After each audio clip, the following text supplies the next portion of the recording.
Sorry about the small delay there. We were chit-chatting. I guess that's kind of what the show is. Yeah. But we were chit-chatting about things that no one cares about. So.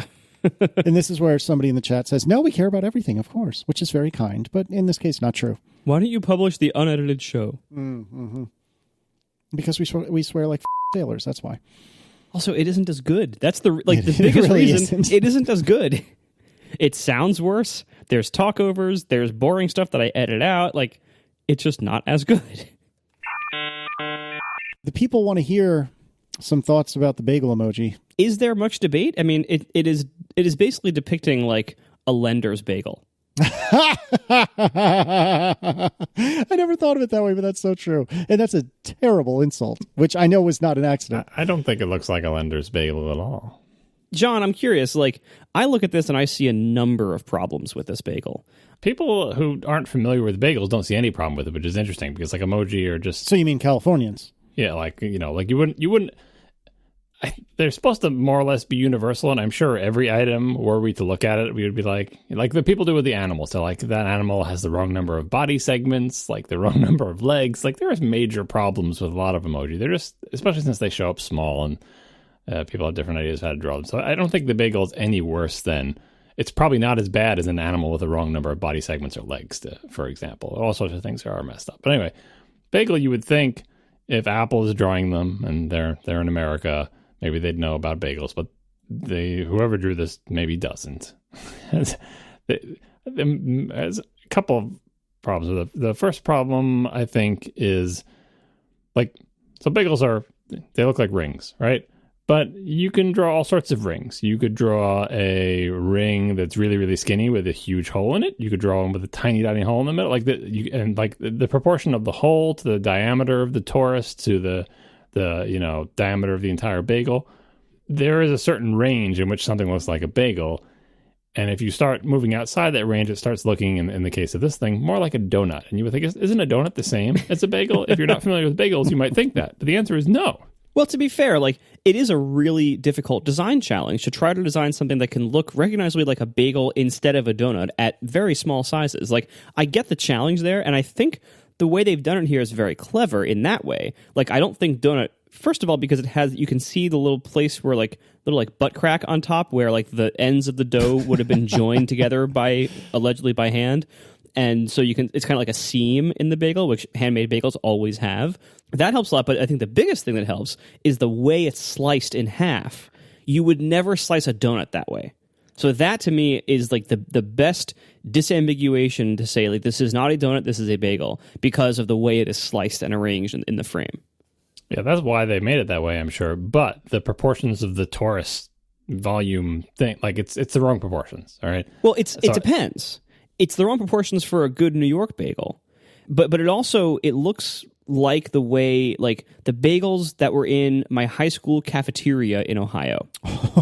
Like food service crap bagels that are just, you serve them to like high school kids for breakfast. That it looks like that proportionally, and in a number of other ways as well, but proportionally, that is roughly the proportions that those bagels had. Yeah, and it's not the same proportions as a lender's bagel, because lender's bagels have different portions. Anyway, it's too regular, so the diameter of the torus all the way around is very uniform, even with the bud in there. So that's not what real bagels look like or should look like. But the biggest thing that jumps out at me at the size that we're all looking at, which is very large, like it's not normal size, is the texture. Like the cutaway part, you can see it's cut, and you can see sort of the inside of the bagel, and that texture looks for all the world like white bread. And that's the wrong texture for a bagel. It doesn't even look like white bread. Like white bread has more air bubbles than this. Like this is so dense. It looks like kind of cake? like, yeah, it's very like a bundt cake. Yeah, like a pound cake, or maybe at best the inside of a cake donut. Yeah, or like angel food cake, and then the crust that they're trying to show it looks a lot more like a cake than it does like a donut. So everything about it just says I'm either a terrible bagel or I'm not really a bagel. I'm like a stunt dessert. You know when they make those desserts that look like one kind of food, but they're really made of cake? This is like a bagel, but actually it's a cake bagel. Like it's actually a cake, but it's made to look like a bagel. Like the outside is all fondant and the inside is angel food cake. I give them pretty good credit. So not only did the slicing thing show that it isn't a donut unambiguously, but I do give them credit. I think the general coloration and shading on the outside of it is reasonable. I think they did a good job of that to make it look mostly bagel-like and not like any other round bread products. I disagree. The color is off. I think I'm trying to place what's wrong about it. Maybe it's like real bagels are lighter and a little bit less saturated. Yeah. It's too smooth. It identifies clearly as a bagel. You are right about the finish, though, and I'll get to that in a second. But coloration and shading, I think they did a pretty good job. But I agree, like the density of the interior is what sets this off as like that looks crazy. Like it looks like it's made out of styrofoam or something. It's definitely the uncanny valley. Like the correct definition of uncanny valley is you get really, really close to what you think it's supposed to look like, and that's what's so upsetting. If you're really far in the uncanny valley thing, if you look nothing like a human, everybody's fine. And if you look exactly like a human, everybody's fine. But as you get really, really, really close to human, but not quite human, that's the uncanny valley. So this gets close to a bagel, like again with the slicing and everything, but it's so close to the parts that are wrong. They could fix it so easily. Like change the proportions slightly, make it more uneven, fix that top texture, and adjust the color slightly, and make the outside of it like less uniform, because it's practically like a perfect circle on the outside of this thing. Like no actual bagel has this kind of perfect. Like the top is at least got the butt little thing to try to make it a little bit disproportionate, but the bottom looks like just a perfect ideal solid of pound cake or whatever the hell it's supposed to be. Like it was formed in a cake pan. In a mold. This is the kind of bagel like you'd see this like at a hotel breakfast buffet, where like next to the big guillotine thing that you can slice it in half and then put it through the belt toaster. Yep. Real good bagels, as I've mentioned before on this show, have a slight sheen to them on the outside because they are typically boiled in water that contains some kind of sugar, usually a malt syrup or something like that. They're boiled in water before they're baked, and it gives them this coating of whatever the sweetener is in that water that gives it a slight shine. That is one of the major differentiating factors of a bagel versus other round bread products, and this doesn't appear to have that. And this is setting aside the issue. It also doesn't appear to have any seeds, which I think is a missed opportunity. But I'll set that aside because seeds are iffy. Like it would be difficult to design the seeds on it in a way that wouldn't look like sprinkles on a donut. So I see why they didn't. But I think if they design it like an everything bagel, where there's a certain distinct set of colored seeds that are on there that would never appear in a donut, I think making this an everything bagel would have been even more recognizable as a bagel and just better form because everything bagels are better. Indeed. For one of you that has a fancy pants new phone, can you tell me about charging times with the bundled charger? I can't actually tell you, and I'm sure Marco can't either, because we haven't done what this little follow-up item is described. But I think I lost where the information came from. Timed how long it took to charge the iPhone XS and the iPhone XS Max if you use the charger that comes in the box with the phone. We talked when the phones came out, they were disappointed that they didn't provide a new charger. It's still the same old, very, very tiny, but also very, very weak 5-watt charger that iPhones have come with for a really long time. And I think when I was asked, I wonder how long it takes. Well, someone timed it. So the iPhone XS, if it has no juice and you plug it into that charger, it will be fully charged in 3 hours. And the XS Max in 3.5 hours. And I guess some people are horrified by this, but I'm actually surprised it's that fast. Yeah, me too. So, it's probably time for a new charger. But on the other hand, the slower you charge, the healthier it is for the battery. And I mentioned, I think, how long is it supposed to take? I'm like, well, overnight, right? Like you plug in, if the battery lasts all day, you plug it in before you go to bed, and in the morning it's charged. And you don't care that it takes 3 hours, because hopefully you're getting more than 3 hours of sleep, and charging more slowly is better for the battery in the phone than charging as fast as possible. So it makes some kind of vague sense to have a 5-watt charger in the box, but probably they could go a little bit bigger, a little bit faster without worrying about overheating the battery or shortening its life or whatever. So there are the numbers. Bottom line, if you are in a hurry, get yourself a different charger, a more powerful charger than the one that comes in the box. And you don't have to pay Apple's prices for it. You can find, another 10-watt or 12-watt charger, and it will charge your phone faster. That's good to know. John, I think this next follow-up item has you written all over it. Yeah, that was the last week I was noting speed something, some JavaScript benchmark that David Hannemeyer Hansen posted about, where the iPhone XS was faster than Marco's computer, the iMac Pro. And I opined that, benchmarks are weird and everything, but it's amazing that the phone can beat that computer in anything because the Xeon has more of everything than the phone system on a chip. It's got more execution units, more registers, more instructions in flight, like higher clock speed, like and more memory, and everything about it. There's more. Well, Heinrich Wadden wrote in to say that that's not actually true. The Xeon has more of everything except level 1 cache. Apparently, the A12 has 128 kilobyte level 1 cache for 128 kilobytes for instruction, 100 kilobytes for data. And that's a very big size for an L1 cache. The Xeon only has 32 kilobyte. Of course, it has up to 18 32 kilobyte caches because it's got 18 cores, and each core has 32 kilobyte instruction, 32 kilobyte data. That's a more reasonable size for a level 1 cache. I'm assuming the reason, and I mentioned that, if your entire benchmark fits in your cache, it can make it go very, very fast. So maybe that's what's happening with the A12. But one of the reasons that you might have this gigantic L1 cache on the system on a chip is it doesn't have the crazy deep and huge cache hierarchies that a Xeon has. I didn't look up the other numbers, but I'm sure that if you add up all the cache, L1 plus L2 plus L3, it's a huge amount of memory that is bigger than what the A12 has. The A12 can't afford to have that much memory just because there's not enough die space for that much to have like a gigantic, 32 megabyte L3 cache or something like that, right? And so they have to, with all cache things, they don't just come up with a number for the heck of it or just like say, how much space do we have and let's put as much cache in there as we can. They simulate and, test eventually different cache sizes to figure out what is the most beneficial for our workloads. And it doesn't surprise me that if you have to spend your money and your die space, that making a really, really big L1, maybe not having any L3 and a skimpy L2, because those may be more distant, temporally speaking, from the core than the L1. Spend it all on a really, really big L1 because it gives you the best performance on your workloads. But so there you go. The A12 does beat the Xeon in one spec in terms of any specs that you would think matter for a CPU, and maybe that's the spec that's helping it win in the benchmark. Moving on, Chris Lattner has commented sort of about what we had talked about the prior episode with regard to Bitcode and 64-bit watches. And he commented on Twitter that hardware has multi-year timelines, and we could see this coming, this being the 64-bit watch.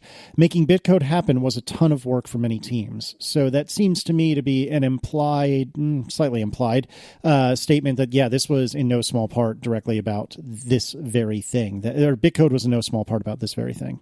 He even made, you can link to the tweet in the show notes, he even made a sort of a sly comment about, people were saying, well, wait, I thought you said on ATP that it was, Bitcode was just about, for example, if we add a new instruction, you don't have to recompile your apps, take advantage of it or whatever. And he was like, yeah, I mean, that's true. And I said that, but, not that it was misdirection, because, again, it is true. And, you can listen to what he said on our show about everything he said is true, but he wasn't going to say on our show, oh, and by the way, we forced everyone to use Bitcode for the watch because we knew the 64-bit watch was coming 5 years ago. But now that it's out, he was willing to tweet something that hints in that direction that, yeah, hardware timelines are very long. And, as I speculated the last show, it's the type of thing that you could potentially foresee and plan for, especially when you're Apple and you make the CPU, the operating system, the compiler tool chain, the IDE, and you run the App Store. These are the type of things that you can do and plan for and have it all come together. That justification was enough to get people to stop asking too much about it, with a smiley face.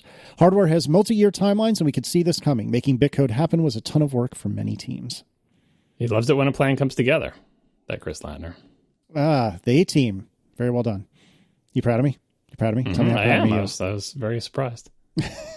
I live for this I was just going to moment. mention that maybe Chris isn't old enough to know that show. I think he's a little bit younger than me, isn't he? I believe that's right. He's younger at heart. He's younger at heart than me. I mean, everyone's younger than you, John. And since you are the token old man, that's a perfect segue to the next follow-up item. You might, if you get a new watch, need to turn on the fall detection because even though you are an old man, you are not yet 65. And apparently, the watch will look at the age you've entered into HealthKit and the Health app, and it will only turn on the fall detection if you're, I think it's 65 years or more. Yeah, and this came up because I know of somebody, I don't mention anymore, who do you know who I'm talking about? Who had a situation where they fell and fall detection could have, in theory, triggered, but didn't because this person is not 65 or older. And so I think it's worth, I mean, I guess it's up to each person, but be aware that just because you got the new watch and you think it's great, it has fall detection, it doesn't if you're under 65 and you haven't explicitly enabled it. So consider that. If you want fall detection, turn it on for yourself, right? And maybe you think you don't need it because you're not old and you don't fall down. This person that I'm talking about is not super old. Sometimes people fall down. It might be worth looking into. We are sponsored this week by Squarespace. Start building your website today at squarespace.com/ATP. Enter offer code ATP at checkout to get 10% off. Make your next move with a beautiful website from Squarespace. Many of our listeners are programmers. Many programmers know web programming or know how to install CMS.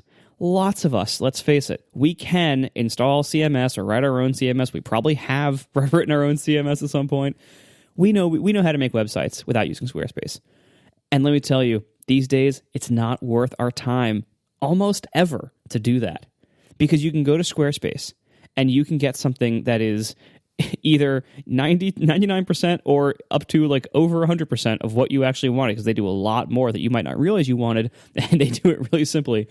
And you can get it done there in like an hour. You give yourself an hour, set up a site at Squarespace, and you can do this without even signing up because they have a free trial with no credit card required. So you can see for yourself how great it is. You don't even have to take my word for it. Just go see squarespace.com/ATP. But next time you got to make a website, just try it there for an hour, and you will be amazed at the tools you get. Everything is so easy to use. You're incredibly efficient with your time compared to any other option, really. And if you're a novice, it's even better, because if you're a novice, any other option is even crazier or even more expensive. And so Squarespace is super easy, novice to advanced, simple sites to advanced sites. They can do things like stores, podcast hosting, very rich image galleries, in addition to simpler sites like blogs or, simple information sites. It's super easy. Check it out today at squarespace.com/ATP. You can even get a free domain if you sign up for a year. When you decide to sign up, make sure to use offer code ATP to get 10% off your first purchase. Once again, squarespace.com/ATP, code ATP for 10% off your first purchase. Make your next move with a beautiful website from Squarespace. Linda Dong, who was a designer at Apple for a long time and now is working at Lyft, had commented on a tweet from Ken Koshenda, who you may recall was the author of Creative Selection. His tweet read, and you'll note that I use the past tense here, it has since been deleted, but it read, "Steve Jobs once told me straight to my face that my work was, quote, dog feces," quote, except he used a euphemism there, or another word there. "He wasn't attacking me. He was saying my work wasn't good enough yet, and it wasn't. Criticism doesn't need to be constructive in the moment to be useful in the long run." To which Linda replied, "I'm sorry, no. One of the worst parts of my time at Apple was the toxic culture that this line of thinking bred. Swearing at and insulting people's work is not okay and is never helpful. Criticism for criticism's sake is a power move." And she goes on in a few more tweets. It's worth reading this whole thread. In addition, there's a back and forth that I didn't see until I was looking at the show notes earlier tonight between Linda and Ken, kind of going through this and talking about it. I thought this was very interesting, and I can't say that I've ever really been in an environment where I've gotten like yelled at or said that this is, crap, in the same way that I'm sure happens quite a lot at Apple. So I don't really see how it's that really helpful to be so, I don't know if vulgar is the word I'm looking for, but I don't know, something that the three of us have talked about quite a bit is the difference in directness between your stereotypical Californian and your stereotypical East Coaster. And I wonder if some of that is being reflected here, but I still think her point is fair. I don't know. That's a lot of rambling in words. Marco, you haven't talked in a while. Tell me what you think. I mean, it's hard to get too far into because it involves like the private personalities or the behind closed doors personalities of people who not only we don't know but are dead. So it's kind of difficult to get too far into it. But I do think that berating people in unnecessary ways like that, like saying that their work is, a swear word, is unnecessary. And you can I think two things can both be true. It could have produced good work in the past, and also it didn't have to be done that way. There are ways to get good work out of people without insulting them and using like really like emotionally charged language, and I don't think that kind of environment is necessary to produce good work. In this case, it did produce good work, but that doesn't mean it was necessary. That doesn't mean that was the only way to get it done.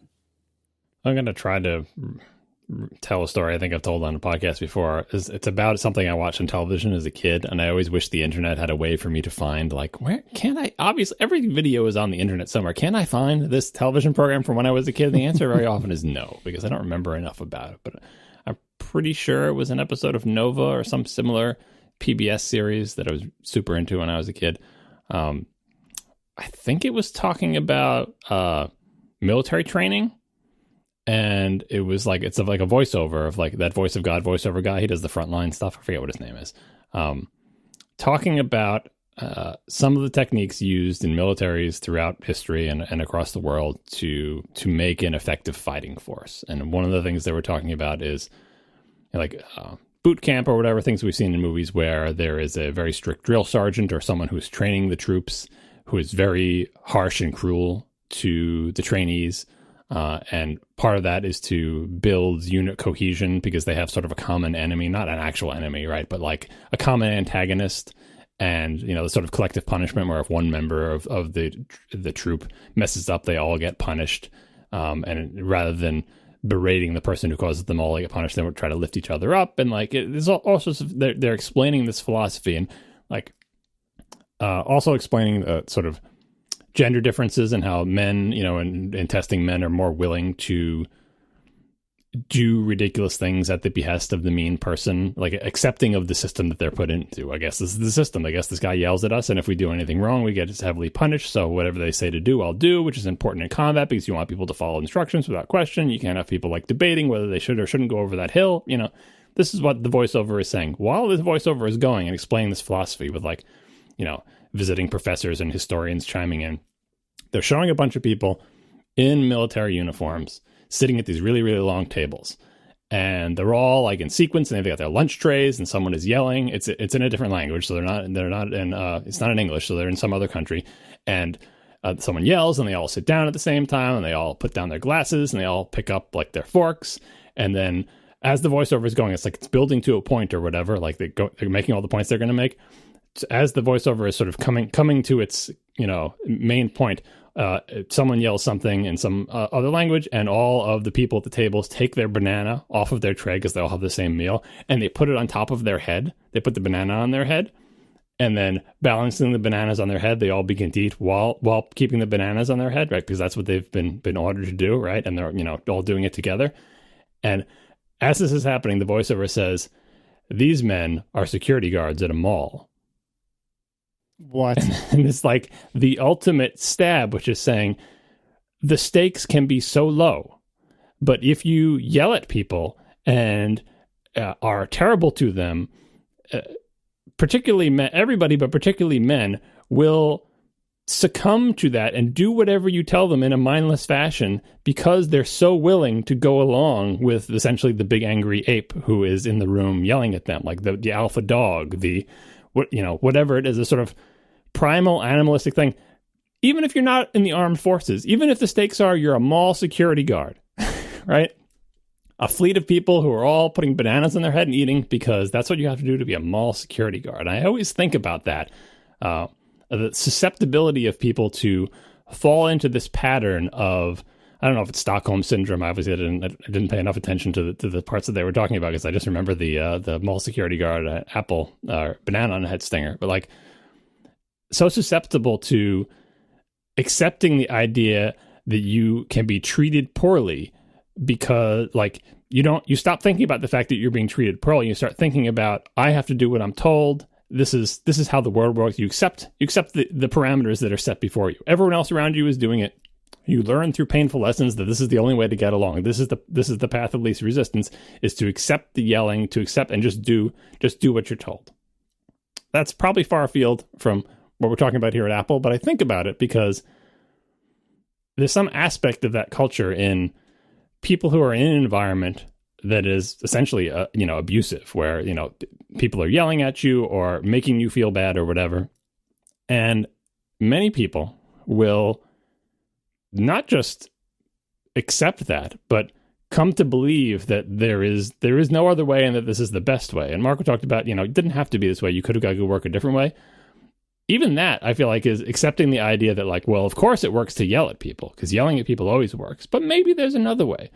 And I think Linda's point, and the thing that I always think about is, by yelling at people, like, the opportunity cost of being abusive in that way is not whether or not the people who work there thrive. It's all the people who will never work there because they don't want to be abused, or who did work there and were chased out. The cost of all those people who will not work in that environment, for whatever reason, is much higher than the potential cost of, well, the people you do have there, maybe they'd do better if you were nicer to them. You should be thinking about people like Linda who left, or other people who, like, will never work when they hear a story like that. And again, it's not entirely gendered, but part of it is that, in terms of, that was one of the major points of the Nova thing, scientific studies showing how much more willing men are to put up with crap like that for whatever reasons. And they have all sorts of theories in the show with professors and historians and evolutionary biologists talking about why it may be that men are more susceptible to that. But I feel like that's the main point here, is that regardless of who works well in that environment, and regardless who thrives in it, and regardless of the point that Ken made, which I think is absolutely true, criticism does not need to be constructive in the moment to be useful in the long run. Like, that you can take a lesson from a terrible thing that happened to you. Like, it can be totally unconstructive criticism, but you take a lesson from it. None of that changes the fact that all of the people who you chased out of the company by being a jerk, and all the people who will never work there because they know that to work there you're going to get abused, that is a much higher cost than any cost of, like, well, I didn't get the optimal work out of this person because I yelled at them. And, like, there's a couple more stories in the thread about just, bad things happen at every company. Apple's a huge company. Like, another person tweeted that my second week, someone came by my office and said they didn't think my interview was up to par and would make sure my manager knew I shouldn't be at Apple. He says it wrecked me and continues to bother me. So awful. It's just, there is no, like, oh, well, it's tough, or, well, people are being direct. Those are excuses made by people who are putting bananas on their heads, essentially. Like, you got the banana in your head, and it's like, well, some people can't hack it, and this machismo, and it's tough, and it's direct, and we're just not, you just got to toughen up or whatever. You are all aboard the banana on the head train. You are putting the banana on your head as a mall security guard, and you're eating because that's what everyone else is doing, and that is total BS. So, like, I come down pretty strongly on being emotionally abusive is never the right thing to do in any work situation, and people shouldn't tolerate it. And the fact that good things can come out of that is ridiculous, because, great things come out if you're not emotionally abusive and don't chase away all the people who won't work for you anymore. So I'm with Linda on this, but the truth is, when I mentioned, I didn't get into this too much, but I mentioned there's certain, like, categories of people who seem to get along well and thrive at Apple. Part of it is there is a subset, a subcategory, a sub-feature of people is they're willing to put up with people being jerks to them and are able to not have it absolutely crush them, which is terrible. Like, it's, again, they're really good at putting bananas in their head and not feeling foolish. Like, it's true that that is a skill that makes you successful at Apple, but it's a shame. It shouldn't be required to work there, and it shouldn't be something that you ask of people. We are sponsored this week by Eero. Finally, Wi-Fi that works. Single routers just don't cover our houses very well, no matter how many antennas you put on top of them, because it's just physics. There's things like walls and dead zones, and you just can't do that with one point. Now, multi-point wireless coverage has been available for, like, businesses and schools for years, but it's been really hard to use, really expensive, really hard to maintain. You basically had to be a network admin to set it up. Eero brings this to everyone with not only incredibly nice-looking routers, incredibly well-priced routers, incredibly well-spec'd routers. So, for instance, their routers have they have 3 5 gigahertz radios now in the new second-generation routers. They're tri-band. They're twice as fast as their predecessors. And all of this is brought to you in these nice little compact packages, and they're super easy to set up and run. Way easier than any router I've ever seen from anybody, single-point or multi-point. And this gives you enterprise-grade Wi-Fi in an incredibly easy-to-use package. If you need any help, they do have support, but I bet you won't even need it, honestly. It's super easy to use. I've used Eero now in a couple of places. I've given them as gifts as well. They're wonderful. It really is an incredible system. So check it out today at Eero.com. It's EERO.com. For free overnight shipping to the US or Canada, select overnight shipping at checkout, then enter code ATP to make it free. Once again, for free overnight shipping to the US or Canada, visit Eero.com, and at checkout, select overnight shipping and use code ATP to make it free. Thank you so much to Eero for sponsoring our show. So Mojave is out. Has anyone installed it? Nope. Well, I can't run it on my computer, but I did install it on my wife's.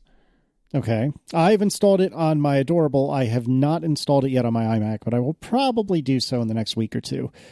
What are your thoughts, John? Would you like to do the oral retelling of the review that you haven't actually written? God, no, I'm so far out of the loop. Like, not only I haven't even got to the point where I finished reading other people's reviews about it. I know nothing about Mojave, which again, it's like I'm overcompensating for 15 years of knowing every intimate detail of the stupid thing before it's even released. Now I know nothing about it. I know less than the average person about it. I was doing I installed the final version. I never even installed any of the betas. I installed the final version, and I'm like, so what's new in this operating system? I have no freaking idea. Like, what are the apps again? Stocks, voice memos. I had to go through the application folder to find all the Marzipan things. And yeah, on the plus side, I'm gonna say it didn't break everything in my computer. I had to do a couple of give this application full disk access, for the Backblaze backup thing. But it was a non-event as far as everyone in my family's concerned, which I consider a plus on any upgrade. They didn't go, what did you do to my computer? And nothing broke, and it didn't take a year and a day and fail halfway through or anything like that. Just, smooth sailing. I did launch a bunch of the Marzipan apps. They are what everyone said they are, weird-looking iOS things on your screen. We talked about that. When did we talk about that? Back when Marzipan was announced, a little bit after WWDC, we had a couple of long discussions about what that means. Was that episode called Extinction Level Event, I think? We're talking about what Marzipan might mean for the Mac. Those applications, I'm kind of glad voice memos exist because my kids sometimes need to record themselves saying things for classes in school, believe it or not. These are the assignments kids get these days. Please record yourself saying it, for Spanish class or whatever. And they've been using QuickTime Player, but voice memos is honestly a nicer interface to do that than, what you have to do in QuickTime Player to make it happen. It's not as obvious as it is in voice memos. But other than that, they're super weird. I launched one of them, and you can't help it. I know it's Marzipan. I know it's just an iOS app. I know I shouldn't expect it to be Mac Live. But, in the stocks app or whatever, when it's got a bunch of stocks on the side, I want to delete a bunch of them, right? So I right-click them, but it's right-click. What are you thinking? That's not going to do anything. And it didn't do anything. I'm maybe if I swipe to the left with my mouse cursor, so I'm trying to go into iOS mode with a mouse pointer. It's nope, that's not going to do it either. You just got to, it's when you learn a language, but you're still translating in your head to your native language, right? You're not fluent yet. That's what it's like using Marzipan on the Mac. So I didn't know to make heads or tails that I just closed it all out. Let's see. Have I done anything else interesting with Marzipan? If you remind me what supposedly... Oh, I played with the desktop backgrounds that changed based on the time of day. That's nice. I like that the... when you maybe you guys don't see the screen that much, but my wife's computer is always on the login screen where it shows all of our different little icons for the users, our whole family's lined up there, right? And you click on whoever you are, and then you type in your password, right? That's all bigger. The picturs are bigger, and the text is bigger. I noticed that. Mm-hmm. So I quite like that actually. Yeah, I thought that was nice for old people whose vision is getting bad. I don't think I've done much of anything with it, so I don't have much to say beyond those very vague first impressions. All right. And you haven't touched dark mode at all? So I thought it was interesting that when you log in for the first time, it asks you, hey, do you want it dark mode or light mode? And it gives you a little picture of it, right? And I picked light mode for my account, but I did go to the preferences and turn on dark mode. I never expect to use dark mode. I'm just not, no matter how good it is, even if everything was all super consistent and awesome and it was totally... You never got that thing where all of a sudden you open a window and there's a white light. I just wouldn't use it. I don't want it to be dark, even though it looks kind of cool in screenshots, and I think some apps look very, very pretty. That's not my style, so I'm never going to run it. But I did enable it just to see what it's like, and it's all right, well, it's just not a thing for me. I do like the highlight colors, though, whatever they're called, the thing that changes all the parts of the controls from blue to whatever color you pick. Those colors look nice, and I'm excited to have that feature back. Various older versions of macOS had features similar to this that lets you add a little personality to your computer. That, I think, is more exciting and more interesting than dark mode. And of course, you can mix and match them. You get dark mode with an orange highlight. You got a Halloween type thing or a red highlight, and it looks kind of sinister. I'm happy they're doing something with the appearance of the Mac. And for people who like dark mode, thumbs up. But it's not my bag. Yeah, I have been running dark mode since I installed around a week ago. It was a day or two before we recorded last week's episode. And I have kept it on nonstop on my Adorable to get really used to it and see whether or not I liked it. I don't like it. And I think the thing I don't like most of all is that so much content is just super bright white, because for, 30 years or whatever, we've typically had bright user interfaces. And so it's not unreasonable for something to be bright white. But like something that I've seen a fair bit of recently is, say, when I get an email from YouTube about something that is just glaring. It's just incredibly bright white. And that's not the only example, but it's a great example. And I don't suspect that dark mode is going to be popular enough or big enough, or hell, even the Mac is popular enough or big enough, that somebody like YouTube is going to figure out a way to turn things dark when the system is dark. And yes, doesn't YouTube have a dark mode already? Not for the Mac. But YouTube does, but I'm talking about like YouTube emails and stuff like that. Yeah. And Weed Mountain in the chat is asking, did I try Haze Over, which I've heard about, but I've not tried. And my understanding is it takes a best guess at flipping style sheets into like a pseudo dark mode. And that doesn't strike me as though it would be great. I haven't tried it, so maybe it works better than I expect, but I just don't think dark mode is for me. I wanted to try it for a while and see what I thought, and I have, and I don't like it. Yeah, I think I will say that the screenshot stuff is really good, though. The same sort of thing that you have in iOS, where it has a little like floating icon in the bottom of the screen, and then you can take action on that screenshot and then delete it immediately. I really, really like that, and I'm really glad that's on the Mac.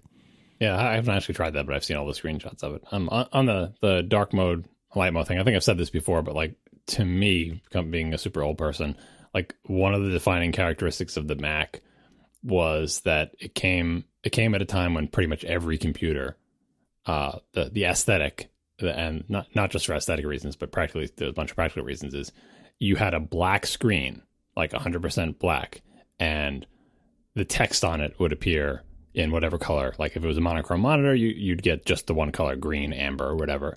And so it would be a black background, a black screen, and it would light up the letters. And that was the aesthetic of all computers, essentially. Especially before the GUI. You didn't have to be that way, like, because the screens lit up.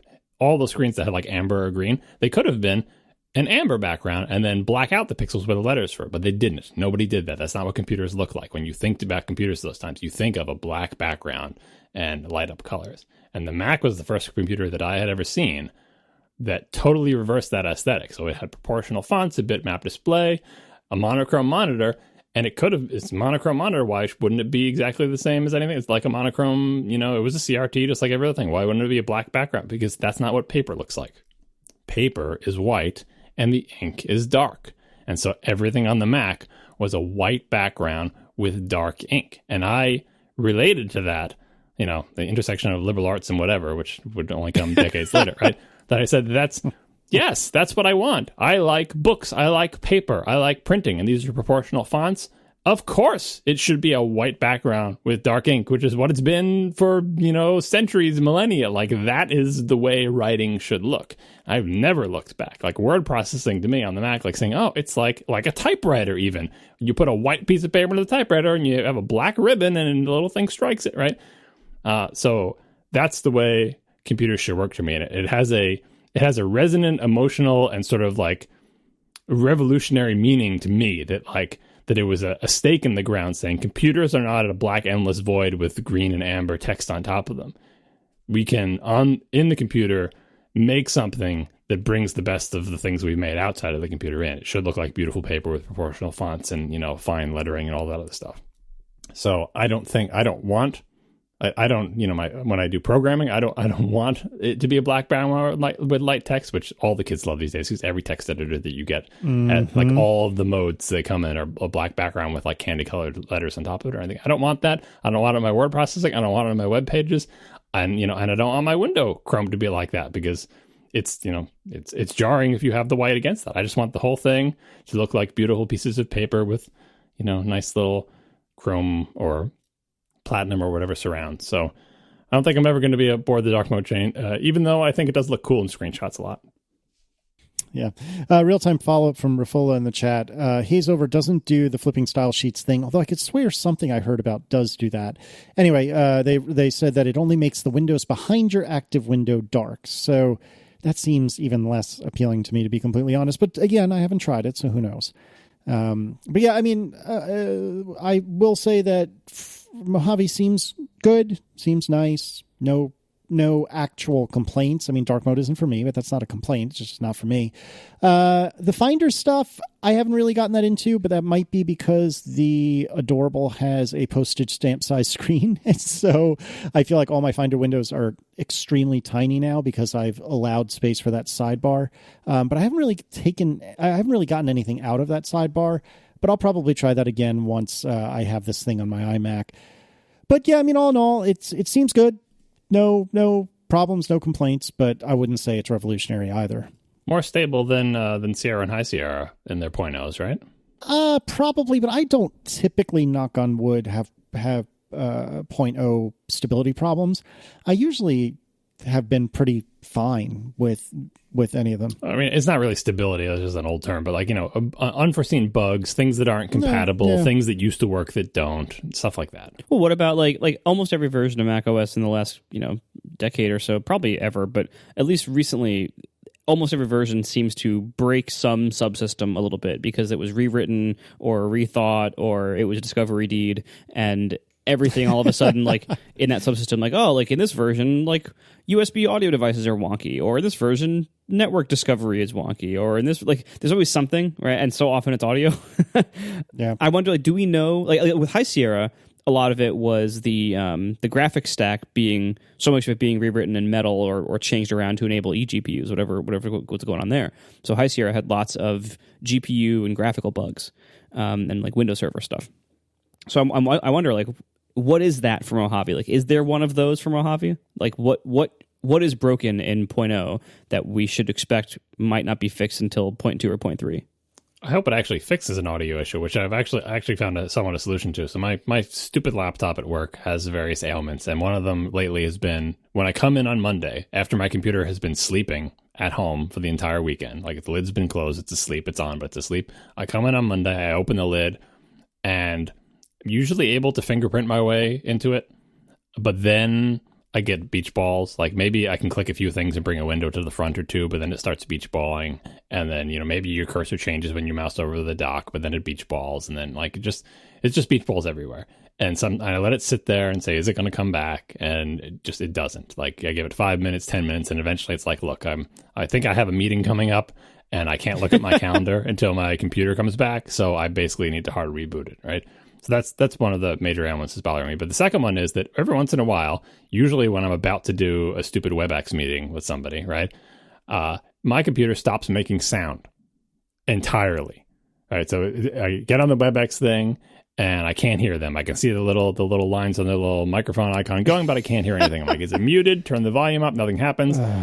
Then I go to iTunes, won't play. I make sure the output is set to internal speakers. It is. I go to the sound control panel and try to play a beep sound. You know what? I just remembered when I had a 2017, I had that issue. Like, I think once or twice that happened to me. Yeah, and audio stops playing. That you will never hear another sound from the computer. I finally came up with a solution that is better than rebooting, which is kill all core audio D, which depresses me.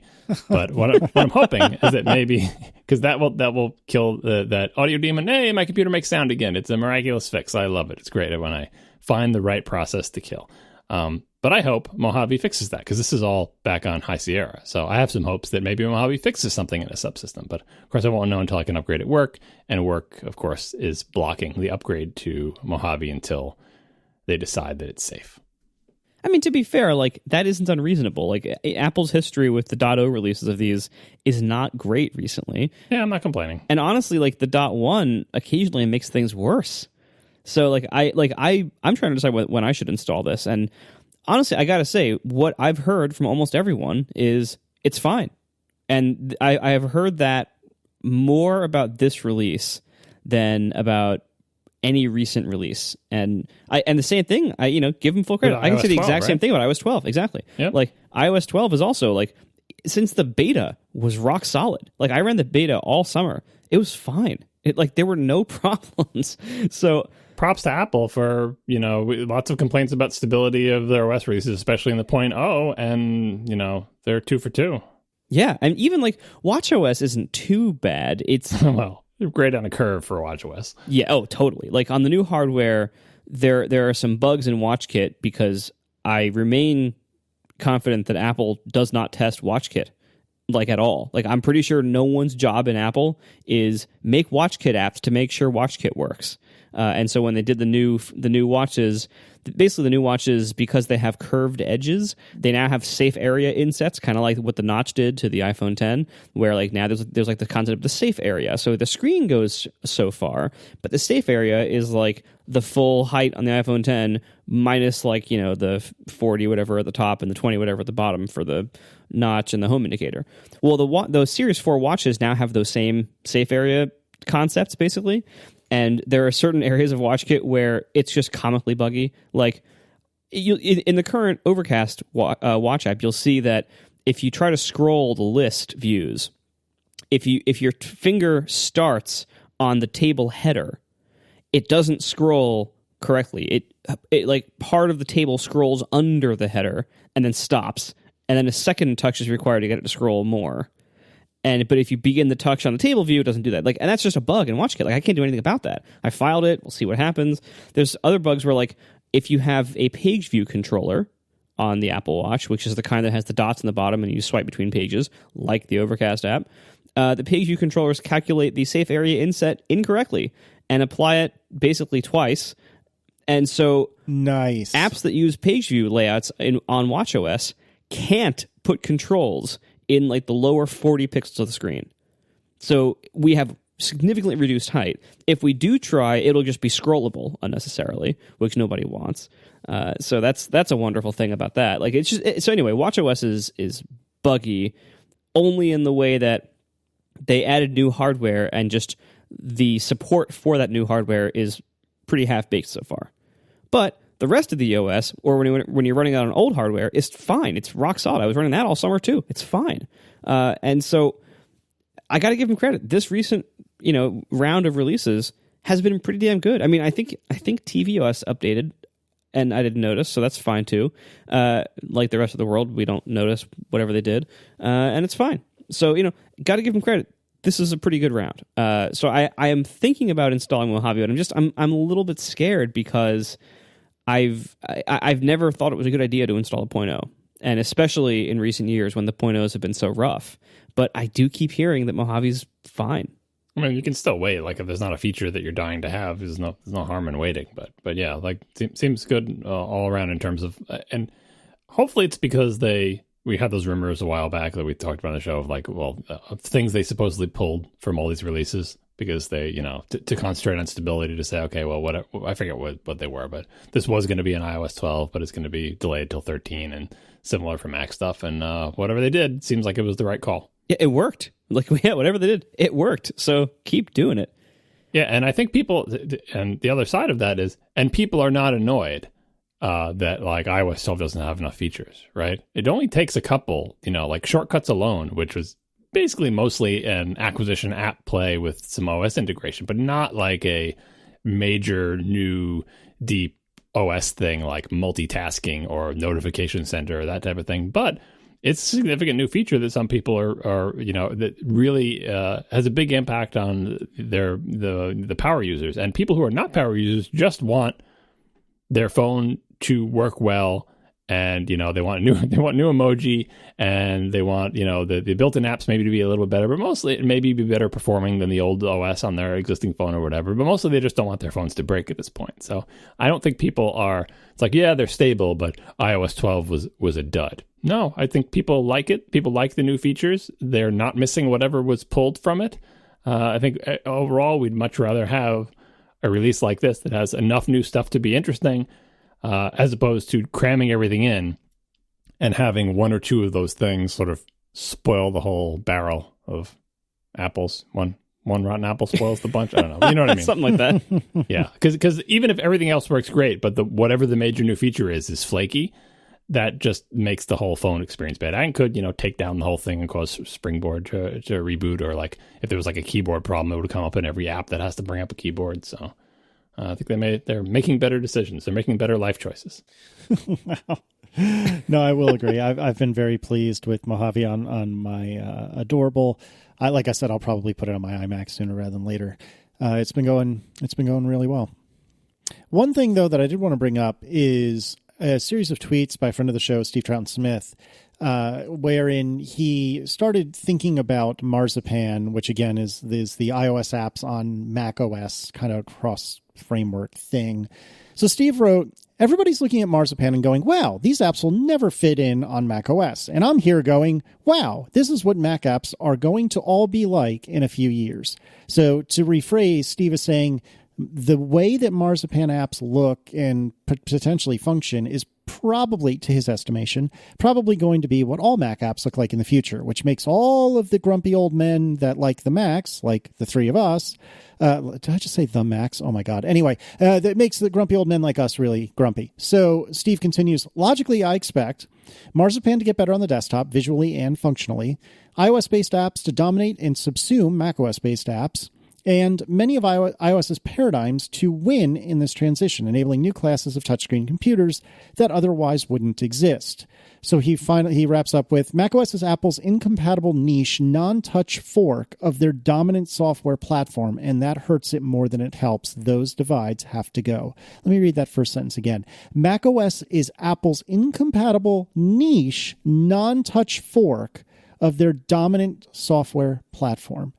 That hurts, man, but I think he's right, and that's a weird realization to come to. It's not right. It's not a fork of iOS. That's not how it works. Well okay, sure, but basically, take the point as he means it. Yeah, I mean this. We went over a lot of this when Marzipan was announced or discovered and then later announced. So we're not going to go too far into it, I don't think. But famous last words. First of all, I think to a large degree he's right. The way you have to view Mac OS is not from the perspective of long-term Mac users, but the perspective of Apple, a company run by a bean counter that has iOS as its dominant platform by a long shot.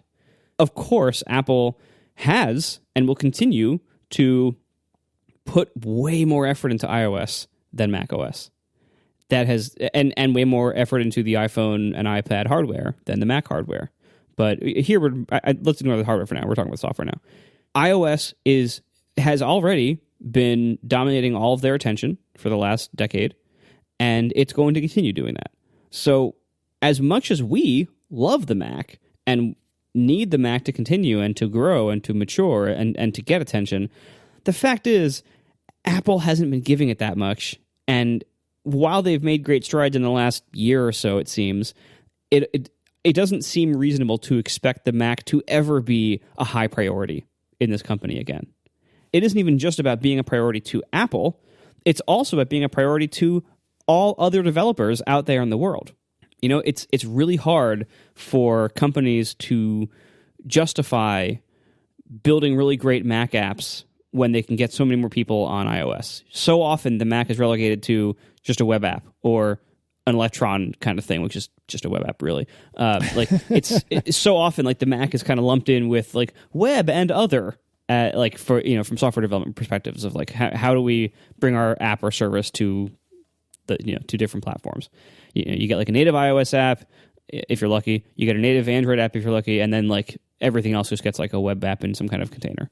There is no future here where the Mac continues with lots of attention paid just to it, and there's all these like wonderful boutique Mac apps, like native Mac, AppKit kind of apps that are highly polished for everything we need to do.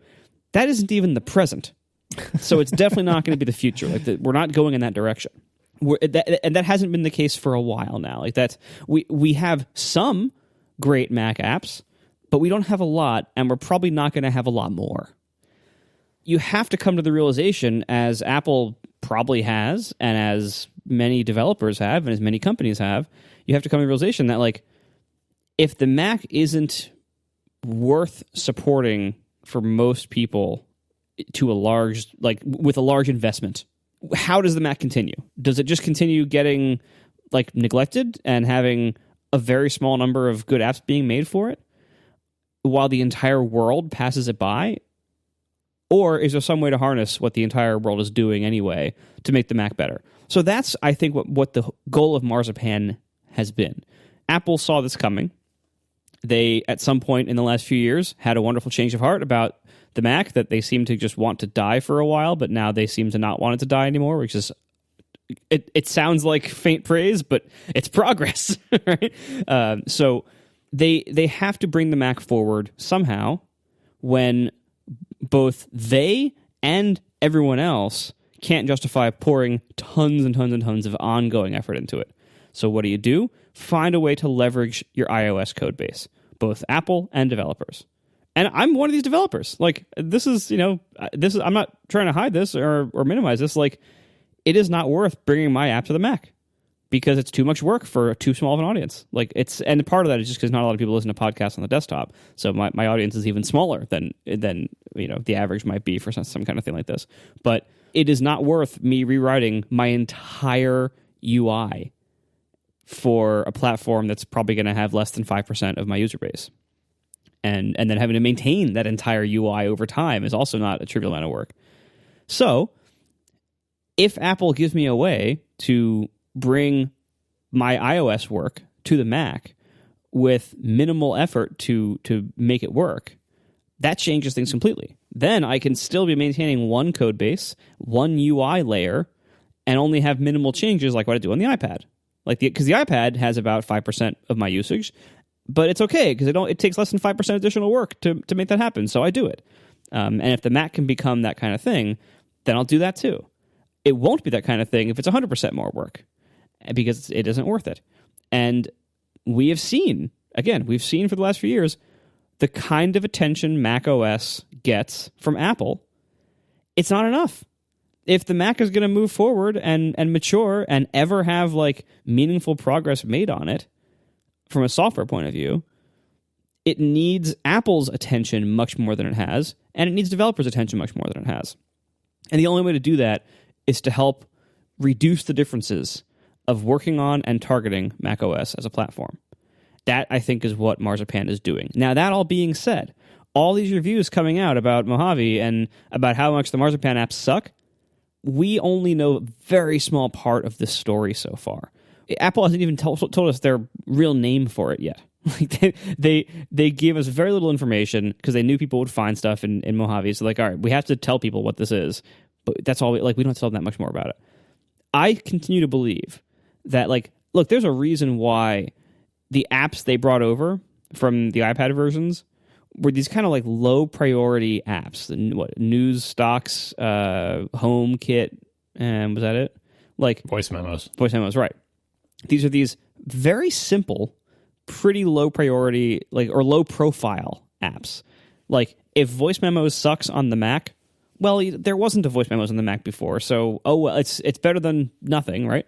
If news is probably not that bad because it's mostly about just browsing what's basically big web views anyway, and then stocks, who cares? Stock people don't usually have great taste, so that they don't really care what their app looks like, and then you have HomeKit, which is apparently really horrible, but it's pretty horrible on iOS too. It doesn't seem like it's that much worse on the Mac. It seems like the Home app is equally horrible on all of its platforms. So these, what they didn't do is they didn't port Mail. They didn't port Mobile Safari. They didn't port Apple, iOS Notes. All of these apps, significantly more complicated and higher profile and more frequently used apps didn't get ported to Marzipan. They didn't throw away, their Mac version of Mail or whatever and do that. I think there's a reason for that. And part of it, I'm sure, is that this is just still a very early stage project.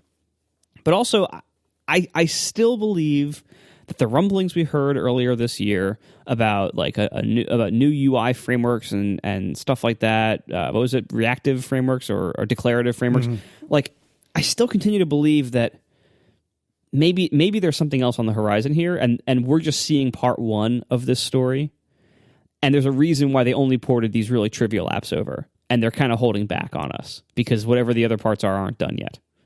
And that's why this thing doesn't have a name. That's why, number one, that's why we don't have an SDK. That's why, they wouldn't want developers using whatever they're using now to start porting our apps over if they're going to be replacing it in a year with like a brand new, type of UI framework or something that can be a better cross-platform framework. So I think what we're seeing now is such a tiny part of the likely story. It's hard to say, well, the future of the Mac is horrible because it's going to be filled with all these crappy iOS ports, because I think there's really good reasons why they ported what they did and only what they did, and possibly why they aren't trying too hard to make those old UI kit widgets in those apps better on the Mac, because maybe they aren't going to be there for very long. Here. I agree with everything you said. And I mean, in my magic wand waving perfect world, the Mac would get at least as much, if not more attention than iOS. I think of the time I spend in front of a computing device, I spend probably more time in front of my two Macs than I do anything else. My iPhone is probably closer behind than I give it credit for. And like I think I said on this show recently, I haven't touched my iPad in months. And so I would love to have the Mac get all the attention and have the Mac get all these wonderful first-class, apps. But the reality of the situation is exactly what you said about Overcast. Like, it's just not worth it. And so if it's not worth it for you, it's not going to be worth it for most other software developers, big and small. So I think this might be the next best thing. And I could not possibly agree with you more that I think we're just seeing the first ripple in the water, if you will. And I think that there's much, much, much more coming. So we'll see what happens. John, what do you think? I think I said most of what I want to say about this on ATP episode 280. If you haven't heard it, you should check it out. That's the episode entitled Extinction Level Event, which is related to what I think these APIs arriving on the Mac might mean. The only thing I think maybe I didn't cover in that episode that occurs to me as I look at Steve Troughton-Smith's tweets about this is the idea that, so these APIs come, there's tons of developers who know them. How can traditional Mac apps stand up against that? Changing definition of what makes a Mac app, that's always been evolving. I'm all on board with that. But the one thing, and maybe I did mention this in the show, I don't remember what I said. One thing that gives me a little bit of pause is just because if there's some unified API that works across iOS and macOS, and just because every iOS developer, all thousands and thousands of iOS developers, becomes really easy for them to make a Mac app, right? They could practically take their app as is with some minor changes and run it on the Mac, right? Doesn't mean that there will be a huge bounty of new Mac software development to the degree that it will revitalize the Mac and make it as popular as iOS, right? Obviously it's going to help tremendously, and that's what we talked about in 280, and that's what Marco was talking about. It's a huge change. But the example that I think of is the iPad, which already lets you run iOS apps on it, with some minor changes here and there. Lets you run them as is if you 2x them or whatever. How many people who make iOS software can be bothered to A, make an iPad app at all, and B, make a decent one? And the iPad, that's the best case scenario for the Mac. If only the Mac could be as compatible with iOS and as easy for iOS developers to develop for as the iPad. The iPad is so much more like the phone than the Mac is, right? It's got a different size screen, and there are some other issues involved in it, and you should really change your app a little bit, take advantage of that. But it's nothing like the Mac, where you have things in Windows and giant screens and all sorts of stuff like that. So, if you build it, a bunch of people will come, but I don't expect, I still expect it to be the distant third place or fourth place, depending on how you count the watch or whatever. It's well, we make a phone app, and maybe if our app is the type of app that benefits from an iPad, we'll make an iPad app. But Mac users can just go to the web, right? Oh, but it's so easy to port your app. It's not even harder. You can run iOS. It's yeah, maybe. Can we make an Electron app or something and use it on Windows too? It's going to take, I'm not that down on the Mac, because I still think, as Marco has pointed out many times in the past, and as all is implicit in what we talk about, lots of people still use the Mac to do their work. Lots and lots of people still use PCs to do their work, and lots of people still use the Mac to do their work. And they need some applications to do them. And there's a reason they use the Mac and not big iPads. Part of it is because Apple hasn't advanced the iPads and hasn't made big enough ones or whatever. But until that changes, you're not going to be able to actually get rid of the Mac or PCs in general, right? I suppose Apple could just stop making it and never has to use PCs or whatever. But it fills a role So there's some baseline level of support and usage that's going to keep happening until something can replace it. So I don't think like the Mac will just fade away and everyone will do all their Photoshop work on their phones, because that's not going to happen, right? And if Apple never makes an iPad bigger than the current ones, it's also not going to happen, because no one wants to do Photoshop on their dinky 12-inch iPad, right? People want a big honking Retina display and a powerful computer and, a drawing tablet and all that, like whatever. Like that's still going to happen. It's just a question of how the development is going to happen. As long as so long you can get along with just using applications that were developed in an age when the Mac was much more dominant, right?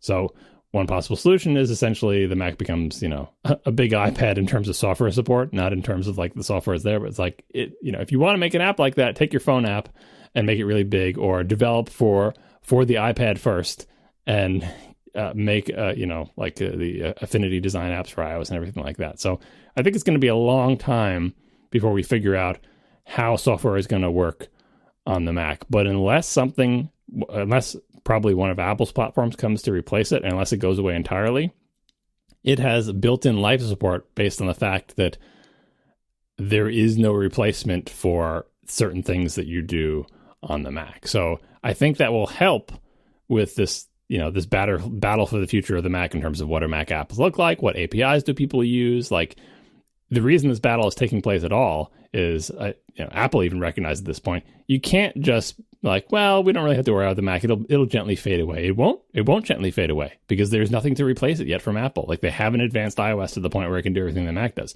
So we have to figure out something to do with the Mac. Marzipan or something like it is a possible solution, but it's going to take a while to sort out. And they have the luxury of having that time because it's not like it's a race against everyone just abandoning Macs entirely, because there's nothing for them to abandon them for except, I suppose, Windows, which, is a somewhat legit threat now that Microsoft's making its own hardware and everything. But everything I hear is that the OS and experience is still not quite up to snuff. So I'm still mostly ignoring it. But, we've all talked about how attractive and interesting the Microsoft hardware is.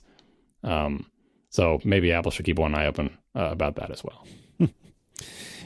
Something that occurred to me, and you kind of glanced off of this point a little bit yourself a minute ago, is that it's hard for me to articulate, but let me take a stab at it. So when UIKit was new, when the iPhone was new, and they had AppKit, which was the kind, well, at that point it wasn't legacy, but now is the legacy like UI framework to generate apps and create apps for the Mac. And they had AppKit, and they thought, let's redo this and let's take some lessons we learned from AppKit and let's do them a little bit better. And that's how, I'm obviously deeply oversimplifying, but that's how UIKit came to be.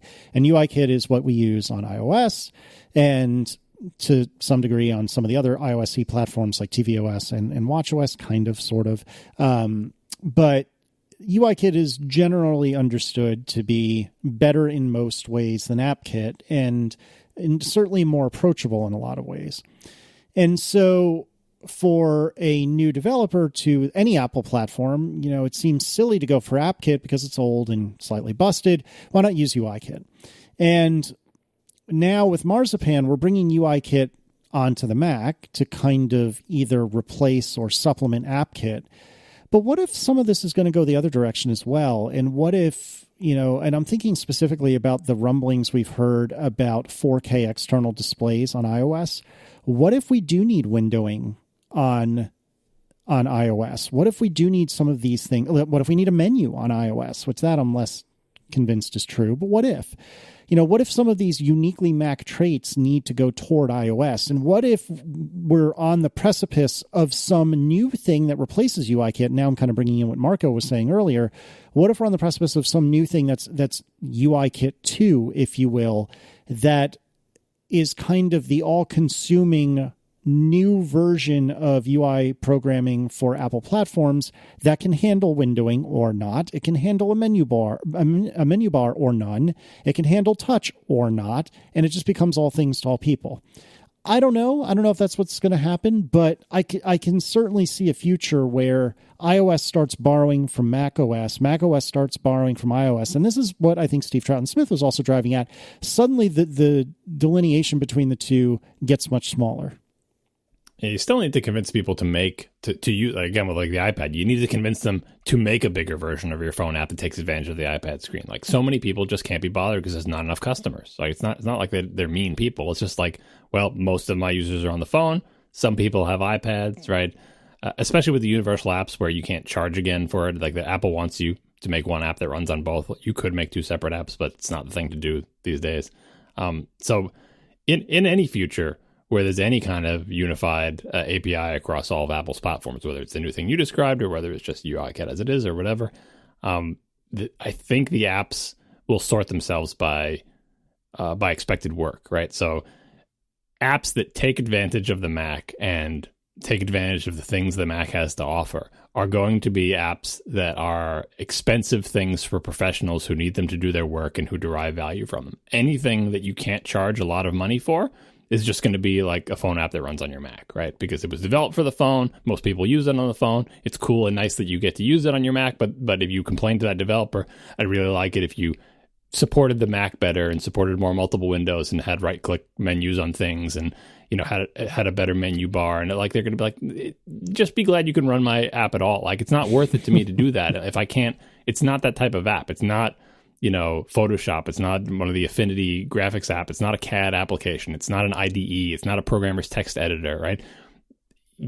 To really do a good job on the Mac requires a lot of effort. And you know you're not going to sell that many because there's not that many Macs out there.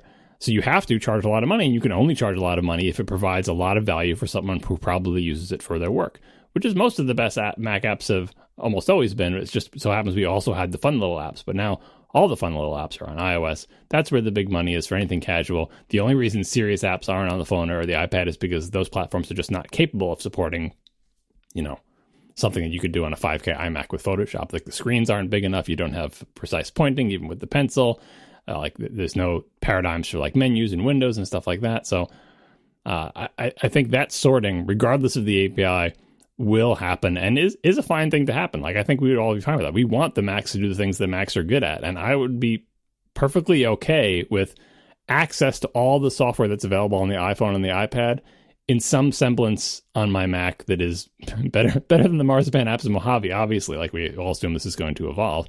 But I don't think it has to be super Macified. Like, I'll just be glad to have access to that software. I will be happy to be able to run or even rebuy an app for $1 or $2 and be able to use it on my Mac and have the developer essentially have one code base with some minor differences.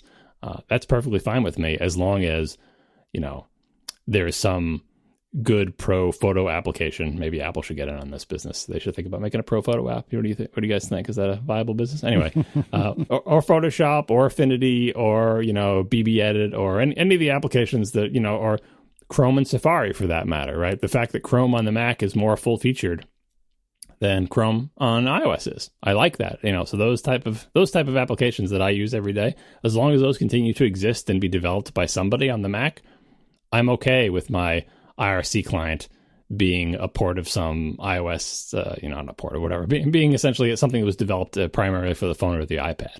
Just because it means it will have active development, it will be sustainable for the developer in theory, because they have a larger customer base and all that. So I don't fear the future. I've lived through many changes in the Mac.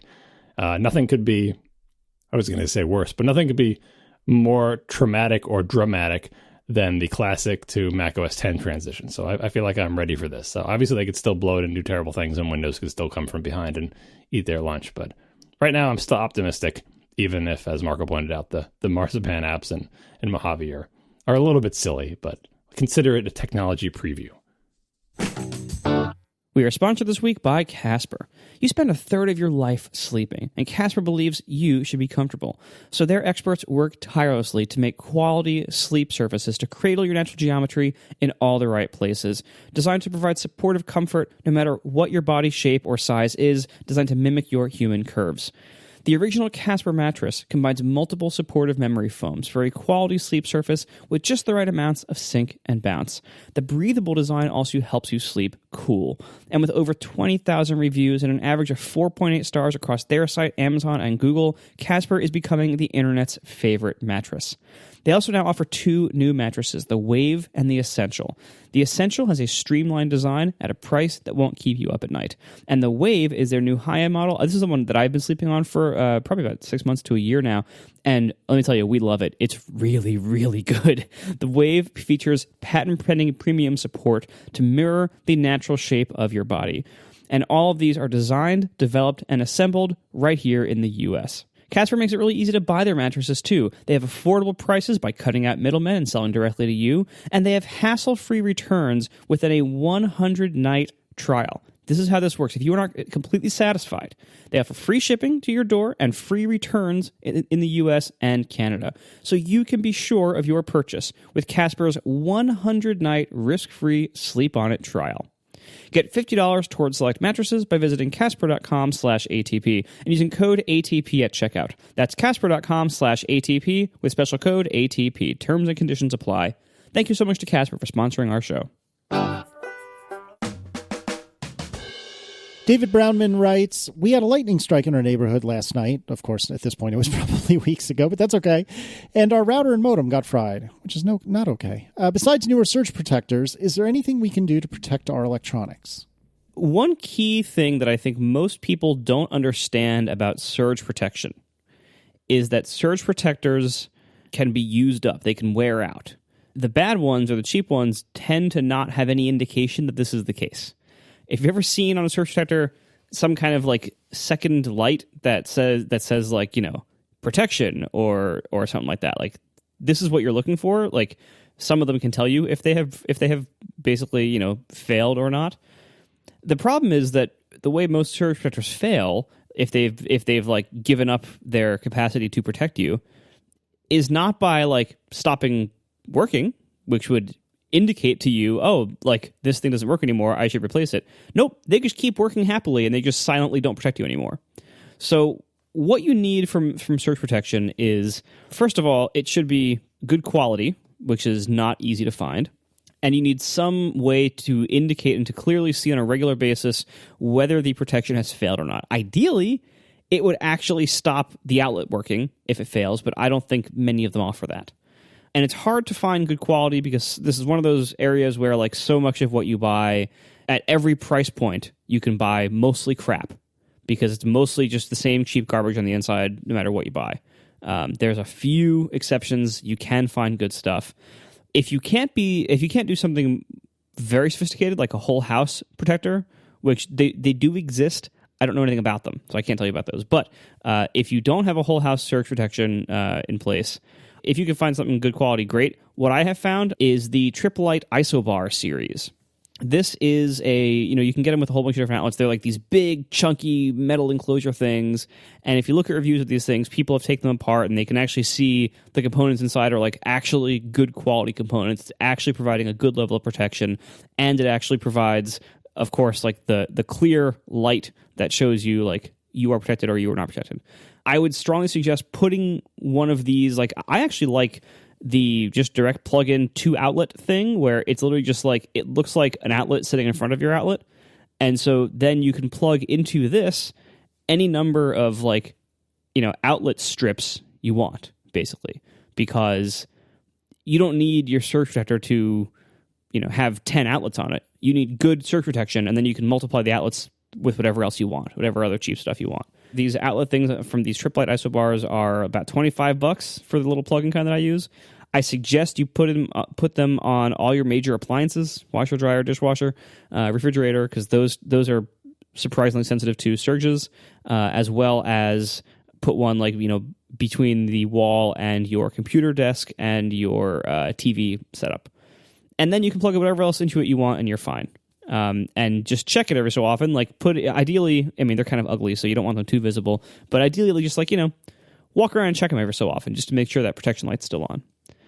But basically it does matter quite a lot, the quality of the thing you get, because the components inside need to be a certain just quality and strength level to absorb the surge instead of passing it along to your equipment. And then also be aware that they do wear out. And they can wear out even if lightning doesn't appear to have hit your house. Like, they wear out from just protecting you from smaller stuff over time. And maybe just over time they just flake out and they fail. So, be ready to check them on a somewhat regular basis and buy good stuff. The other thing I'd add is the thing a lot of people don't think about is like when you charge your phone at night, maybe it's on your bedside table where a lot of people charge their phones. You take a little cable that came with your phone and you snake it down to the little power brick thing, whether it's the 5 watt or a 10 watt or 12 watt or whatever, and you plug that in. Very often people plug that directly into the outlet that's behind their nightstand or something. There's no surge protection there. You're leaving that plugged in all night long where there could be a thunderstorm that you sleep through or whatever. Like, in terms of things that are very often connected for hours at a time directly to something that could be affected by a lightning strike, your phones and iPads are high on that list. So, think about this, but get a surge protector for your bedroom or for wherever you have your thing plugged in. I don't know if the little white power bricks have any kind of protection in them, but I'm just going to assume they don't. Don't just plug them directly into the wall. There is no protection there. You're leaving it plugged in there for 8 hours. Get a surge thing for that, for wherever you do that. Matt Taylor writes, should I buy a tennis for the camera or a $1,000 actual camera? Use case, we have a newborn. I have an opinion about this. I suspect that Marco will disagree with me, and John, I'm thinking, will agree with me. I think you should absolutely, without a shadow of a doubt, get a quote-unquote real camera, especially if your iPhone or whatever you carry with you is reasonably new. So let's say, no more than a year or two old. And the reason I say that is I was very hesitant about buying my Micro Four Thirds camera. I happen to have an Olympus OMD EM10, and I was very hesitant to buy it and spend about as much for my prime lens as I did for the body, the camera itself. And then I spent about as much again for a zoom lens as I did for the other two things. I mean, this was not an insignificant amount of money, and I am so unbelievably thankful and glad that I had spent the money on that camera because, and again, I don't have an iPhone XS, but I don't see how, even with the computational photography, how the new iPhones can get most of my pictures to look as great as they do coming off of a camera with just way more glass. And so, you can get a pretty decent fake bokeh, whatever it is, off of the iPhone, but you can't get it to look like you can with just a lot of glass. And so to me, I think you buy a real camera. Marco, this is where you say I'm dead wrong and you should buy a tennis. I mean, it's as hard as it's ever been to answer this question because every year the iPhone camera gets better and better, and while it is not as good at most metrics in a camera than a decent standalone camera, it is actually better in some of those metrics. And the big thing is if you optimize for like what is the best picture you can shoot of your kid, you will be able to shoot the best pictures with the real camera. But you will shoot more good pictures with the phone than you will with the camera because you'll just have the phone with you a lot more. The phone will also most likely take better video if you care about that. That is true. That is a good point. And also a pretty common thing that people want to do with photos of their kids is share them, and the phone make that a hell of a lot easier.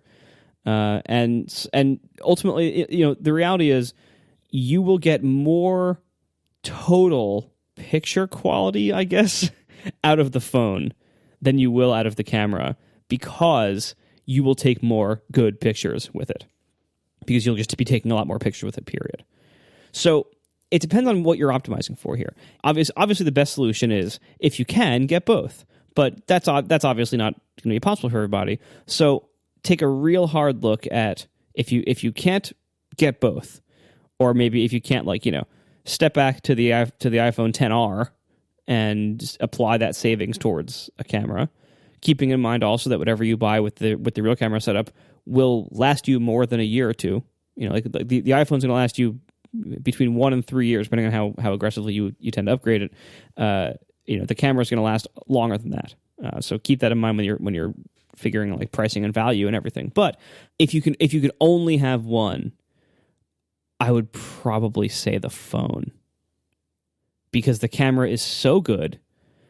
It's also it matters what your skill level is, what your artistic sensibilities are. Do you want to get really into the camera stuff and get like, a lot of different kind of lens focal lengths? Do you want to be manually adjusting all the settings and everything? Do you want to be post-processing the pictures that you take? Do you want the pictures to look kind of okay as JPEGs, but maybe you want to actually edit the RAW and, pull out a lot of detail and things like that? Like, if you want to do that level of processing and work and manual control and artistic variance, then by all means get the real camera. It'll give you that control, and it'll give you that headroom to do all that stuff.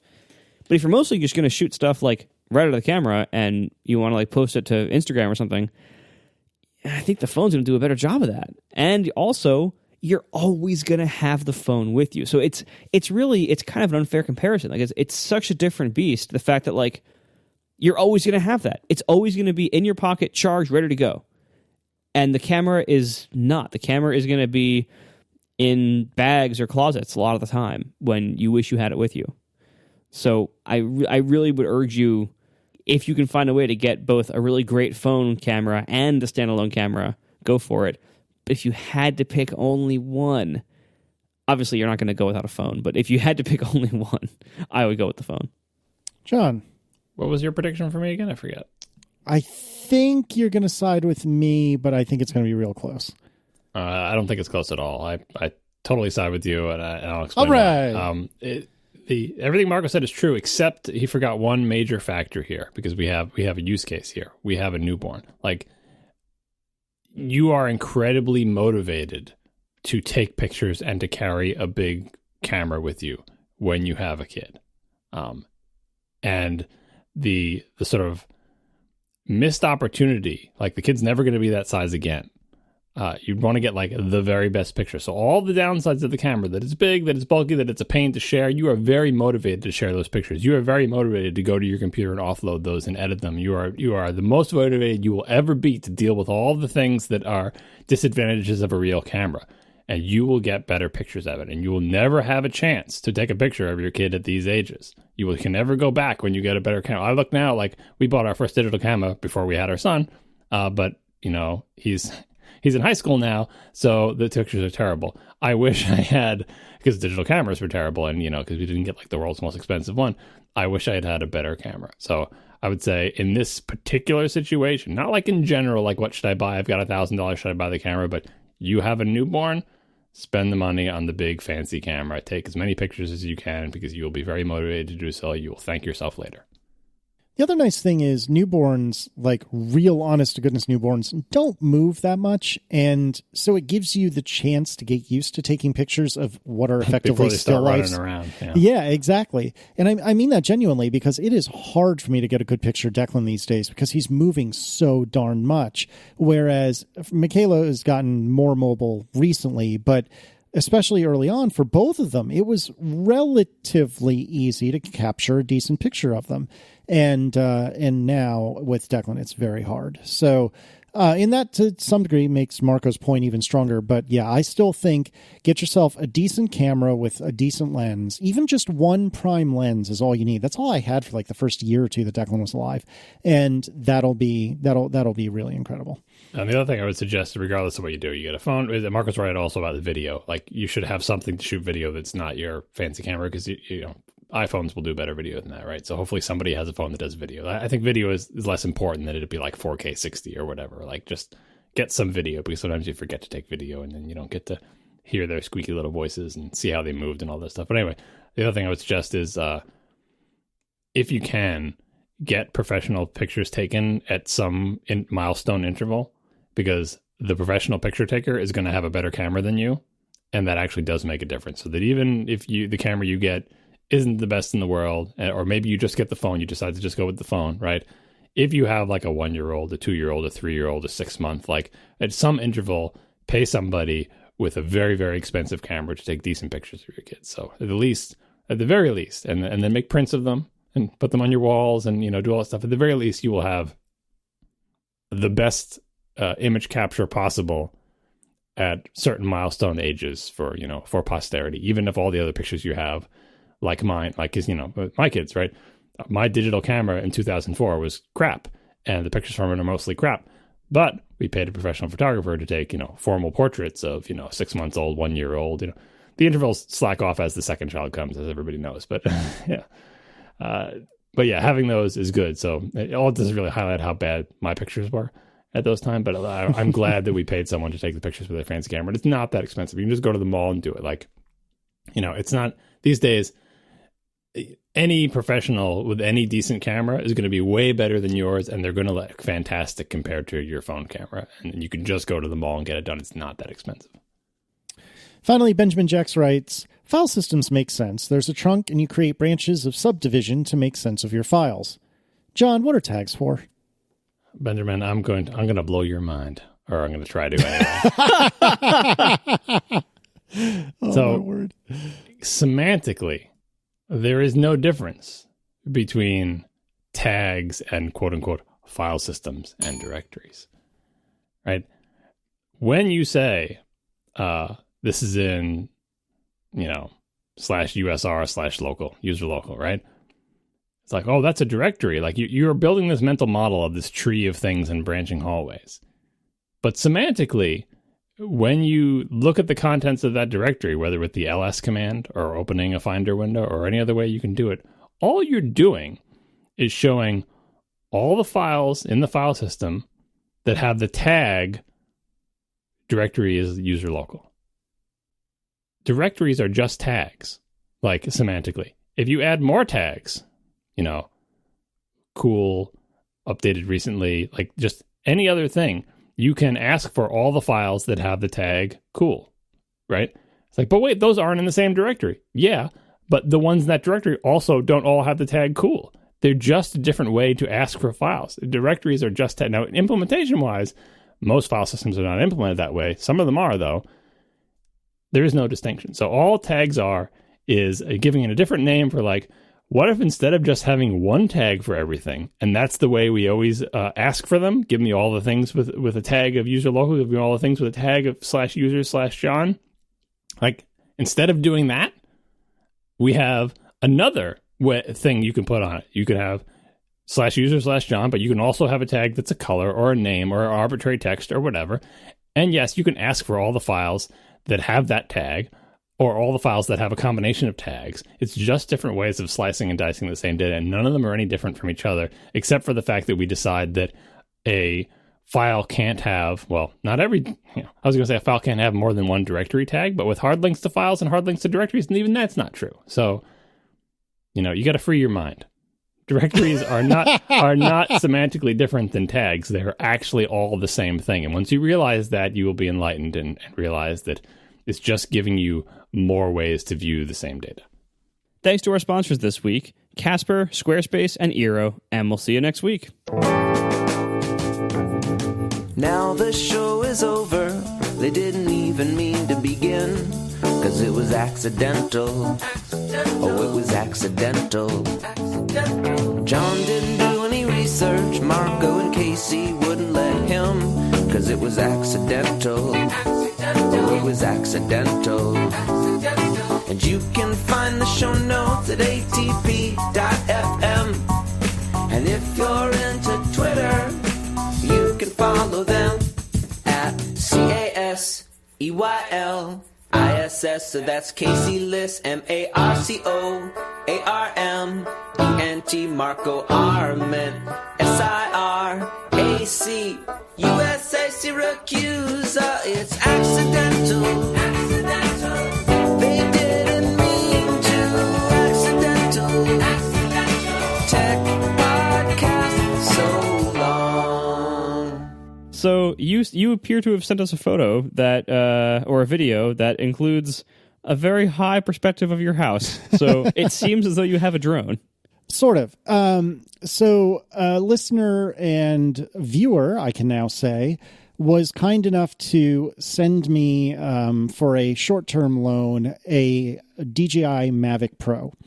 And he shipped this to me with 305 spare batteries, and it even has like a VR headset thing, which I haven't tried yet, but a controller and everything else. And this listener, Eric V, was kind enough to not only ship it to me, but include a return label, so I don't even have to pay to ship it back. So he has sent me his $1,500. It's amazing. He sent me this $1,500 drone or whatever it is. It doesn't really matter how expensive it is. It's a lot of money. What model is it? I'm curious. The Mavic Pro, which I think is a little bit like a year or two old at this point, but it's amazing. But I'll get to that in a second. But yeah, not only did he ship me the thing in a backpack, which to be fair, the backpack is obviously padding, but anyway, this thing with the backpack and the controller and extra batteries and the full-on VR headset, and it cost him, oh my God. I think and it cost him $30 to ship it to me, but then he included a return label. I should have been paying him to ship it. Anyway, it was the nicest thing in the world. So thank you, Eric V.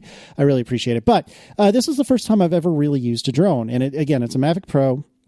And this thing is amazing. This might be the coolest piece of consumer technology, except maybe a smartphone, that I have ever seen. The things that I can do as the world's most ham-fisted and inexperienced drone pilot are amazing. You plug in your phone to this little holster below the controller, and you tell the thing, take off now. And it says, okay, I've recorded where we started, and I will take off and I will go to, I think it's 1.5 meters, or, maybe it's 6 feet, or I don't know, something like that. It takes off and just hovers and just chills. And when you want to move it, you move one of the sticks and it moves. And you move the other stick and it, twists or goes up or down or whatever the case may be. It is extremely fast. And I was watching a video of it, and apparently it will track a car. I haven't tried this myself, but it will track a car, and I have tried, it tracks toddlers, because Declan and I went to a local park this morning, and we were in the middle of this big open area with, soccer, 3 or 4 soccer fields. Nobody was there because it was, 10 o'clock in the morning on a weekday. And I had it target Declan, and Daddy, no, the spinning blades. Yeah, exactly. Target Declan. Doesn't sound good. You know what I mean. I had it track Declan, and as he's walking around and running, it's tracking him no problem. This is the coolest thing in the world. And I'm not trying to say that this is the best drone that's ever existed. I know there are much newer ones. I am not trying to make a declaration about DJI being better than anyone else, although it seems like they are from everything I can tell. Yeah, they are. Just as someone who has never had or even piloted a drone briefly before, this is the coolest thing in the entire world. And all I want to do is go out and play with it. That being said, it is the most conspicuous device I've ever used. Yeah, I've had an occasion to fly a drone, and the immediate things that you notice about it are A, it's insanely loud. B, everyone around you knows it's a drone, and C, most people are very annoyed or offended by drones. Yes, all of these things seem to be true. And when I was at the park, everyone was giving me a copious amount of side eye, but nobody seemed to be genuinely perturbed that I was there. But I've flown it above the house, and I'm waiting for the next door post that Merlin loves to bring up, and where somebody's been buzzing my. Now, to be fair, I've been just basically circling my own house, but I'm waiting for somebody's been buzzing my house with a drone, and they're trying to spy on me, and I don't know what's going on, and I've called the cops. It's going to happen. People hate drones. Mm-hmm. They hate them. And you can you blame them? I know you did that video of the thing going up over your house, but you can also see the neighbors' houses once you get to that height. You can't help it. You are accidentally filming the neighbors' yards, and if they're out there sunbathing naked, they're like, great, I don't really appreciate the drone going up over there. Totally. And I mean, it does make sense, but the funny thing about it is, to go back to our camera conversation, if I really and truly wanted to spy on somebody, I would be much better off, I think, going up to them with my telephoto, zoom lens on my big camera than with the drone. I was purposely flying up near my own house when Declan was in his bedroom, and it was hard to see him. And this is a really nice drone that shoots 4K video. It was hard to see him through the window. And then at one point I was flying up to the kitchen window, and Erin was making dinner or whatever, and I couldn't see her at all because of the reflection in the window. I'm not saying that you can't spy on a person with a drone, and certainly outside all bets are off. But if you were trying to quietly sneak up on somebody, that is impossible with a drone, because just like Marco said, they're louder than hell. And either way, the only way that you're going to get a decent shot of this person is if they have windows that are mammoth or it's outside. But all of that aside, it is so freaking cool. It is so cool. And at one point I was flying up toward myself, and I was above my own head. I was a solid foot or two above my head, but I was kind of buzzing myself, if you will. And it got within, 3 or 4 feet of me. And all of a sudden the thing pitches back real hard and stops dead. And I look down at the controller and it says something like obstacle or something like that. And what happened was it just didn't want to get that close to me, which was super cool. And I haven't yet crashed it, although Declan grabbed the stick at one point and got me really, really close. But this thing is so cool. And I know that this is very old news. And I know this is another example of me or us coming upon technology that's been around for a long time. But wow, what an awesome device. And I could see this being extremely cool for my car videos. But there's a couple of problems associated with that. One, I'm not sure if that would classify as commercial use, which creates a whole crud load of red tape that I really don't want to have to go through. And two, I don't really know where I could do it, because I would want to do it on a road or something, but that's deeply dangerous and unwise, whether or not it's legal. I don't know if the letter of the law says it's legal, but even if it is, I wouldn't really be comfortable with it. So again, leaving aside all the red tape stuff, I want to try this on the next video, but darned if I know the mechanism by which I can do that. You know what I mean? But super cool stuff. The biggest challenge with drones is they're super cool if you have somewhere to use them where there's nobody around for miles and you could drive your car on the private road. That would be awesome. But that's not the reality of where you live and where you're going to be operating this. The reality is you're probably going to run into problems if you try that.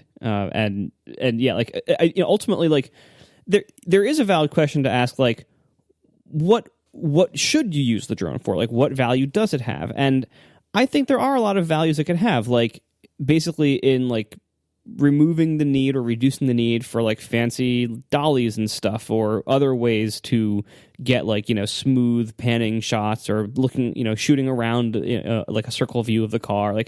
There are lots of things you could do. I don't think having it follow you while you are driving is a good idea. You could try it. I don't think that's a good idea. I certainly wouldn't try it with someone else's drone. But I think as you have probably found, flying a drone well takes 100% of somebody's attention. So oh God, yes. Yeah, absolutely. You're going to need a second person to be involved for, you can't have it you can't say oh, follow this car, and then you just get in the car alone and it just follows you. That's not going to. They have ones that do that. So. Well, no, this will do that. It's not going to. It can't do that totally unattended in most environments.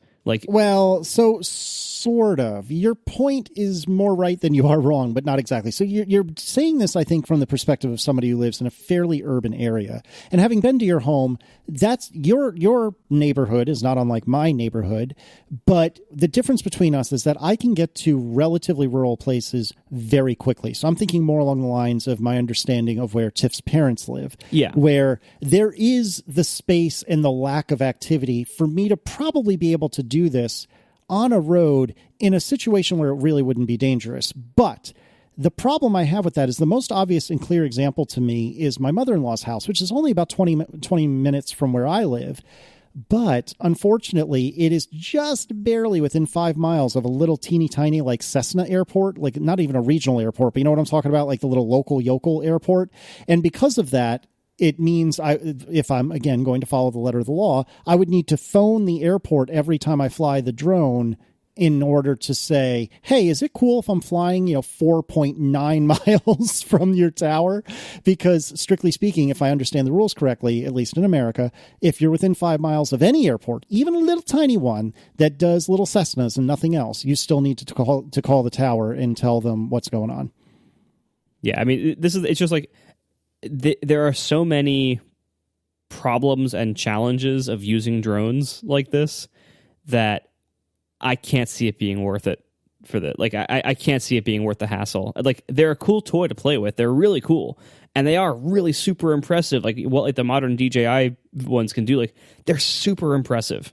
But it is so... They conflict so badly with reality in so many ways, especially if you care at all about what other people might think of you, or really angering other people, or getting the police called on you, or having, there's so many downsides to it.